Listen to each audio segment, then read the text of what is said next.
Hi అందరికీ welcome back to my channel Srinandan 1213. ఈరోజైతే నేను ఒక కుకింగ్ వీడియోనైతే షేర్ చేస్తున్నాను. అదేంటంటే spring onion curry. Spring onion కర్రీకి ఏమేమి కావాలో క్లియర్గా చూడండి. ఫస్ట్ అయితే నా దగ్గర 2 స్ప్రింగ్ ఆనియన్ కట్టలైతే ఉన్నాయి. దానికి సరిపడా 2 medium size onions, 4 medium size tomatoes, 5-6 రెబ్బల తెల్లగడ్డలు. వీటన్నింటినీ ఇలా స్మాల్ పీసెస్గా కట్ చేసి పెట్టుకోవాలి.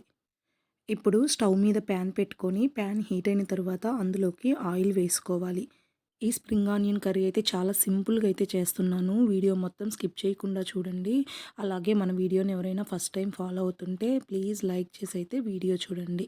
ఇప్పుడు ఆయిల్ హీట్ అయిన తర్వాత ఆవాలు, జీలకర్ర, కొంచెం సోంపును కూడా వేసుకోండి. సోంపు ఉంటే వేసుకోవచ్చు, లేదంటే స్కిప్ చేయొచ్చు. తర్వాత ఆనియన్స్తో పాటుగా కట్ చేసుకున్న తెల్లగడ్డ ముక్కల్ని కూడా వేసుకోవాలి. ఇప్పుడైతే ఇవి కొంచెం వేగిన తర్వాత ఇందులోకి కొంచెం కరివేపాకు యాడ్ చేసుకోవాలి. తర్వాత వీటిని బాగా కలుపుకొని ఆనియన్స్ కొంచెం కలర్ చేంజ్ అయిన తర్వాత ఇందులోకి టమోటోనైతే యాడ్ చేసుకోవాలి. టమోటోస్ అయితే ఇలా బాగా మగ్గినవైతే తీసుకోండి. అప్పుడైతే కర్రీ చాలా టేస్టీగా కూడా వస్తుంది. తర్వాత ఇవి బాగా అటు ఇటు కలుపుకొని టమోటోస్ మాడిపోకుండా త్వరగా మగ్గాలి అంటే ప్లేట్ని ఇలా వెనక్కి తిప్పించి పెట్టుకోండి. అప్పుడైతే మాడిపోవు. నెక్స్ట్ అలాగే క్విక్గా అయితే టమోటోస్ మగ్గిపోతాయి. ఇలా బాగా కలుపుకున్న తర్వాత టమోటోస్ కూడా బాగా మగ్గిన తర్వాత ఇందులోకైతే ఉప్పు, అలాగే పసుపు, నెక్స్ట్ కారము, ఈ 3 వేసి బాగా కలుపుకోవాలి. ఇవి ఒకసారి బాగా కలిపిన తర్వాత ప్లేట్‌నైతే ఇలాగే పెట్టుకోవాలి. నెక్స్ట్ ఒక 5 మినిట్స్ తర్వాత ఓపెన్ చేసి చూస్తే ఇలా ఆయిల్ బాగా రిలీజ్ అవుతుంది. తర్వాత అడుగంటుకోకుండా ఒకసారి కలుపుకొని కట్ చేసుకున్న స్ప్రింగ్ ఆనియన్స్ మొత్తాన్నైతే ఇలా యాడ్ చేసుకోవాలి. ఇందులోకి వాటర్ ఏమి కూడా యాడ్ చేయాల్సిన అవసరం లేదు.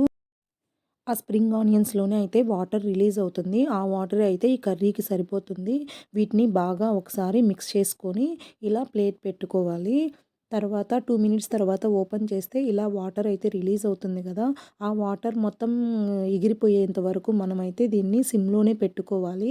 నెక్స్ట్ అలాగే వాటరీగా కావాలి అంటే కొంచెం వాటర్ యాడ్ చేసి చేసుకోవచ్చు. నేనైతే ఇది చపాతీలోకి చేస్తున్నాను. అందుకైతే నేను దీనిలోకి వాటర్‌నైతే అస్సలు యాడ్ చేయలేదు. ఇంతే అండి వీడియో అయితే. వీడియో నచ్చినట్లయితే ప్లీజ్ లైక్ చేయండి. అలాగే సబ్స్క్రైబ్ కూడా చేసుకోండి. ప్లీజ్ నన్నైతే సపోర్ట్ చేయండి. తర్వాత ఇలా మొత్తం ఒకసారి మిక్స్ చేసుకొని సిమ్‌లో అయితే ఉంచుకోండి. వాటర్ మొత్తం రిలీజ్ అయిపోయి నెక్స్ట్ అవంతా ఇనికిపోయిన తర్వాత ఆయిల్ అయితే రిలీజ్ అవుతుంది. ఆయిల్ రిలీజ్ అయినప్పుడైతే మనం స్టవ్ ఆఫ్ చేసేసుకోవచ్చు. అలాగే ఈ కర్రీ చపాతీలోకి అయితే చాలా అంటే చాలా బాగుంటుంది. ఒకసారి అయితే తప్పకుండా ట్రై చేయండి. ఇలా కూరంతా దగ్గర పడిన తర్వాత ఇలా ఆయిల్ అయితే రిలీజ్ అవుతుంది. ఈ టైంలో అయితే స్టవ్ ఆఫ్ చేసుకోవచ్చు. Like, share and subscribe.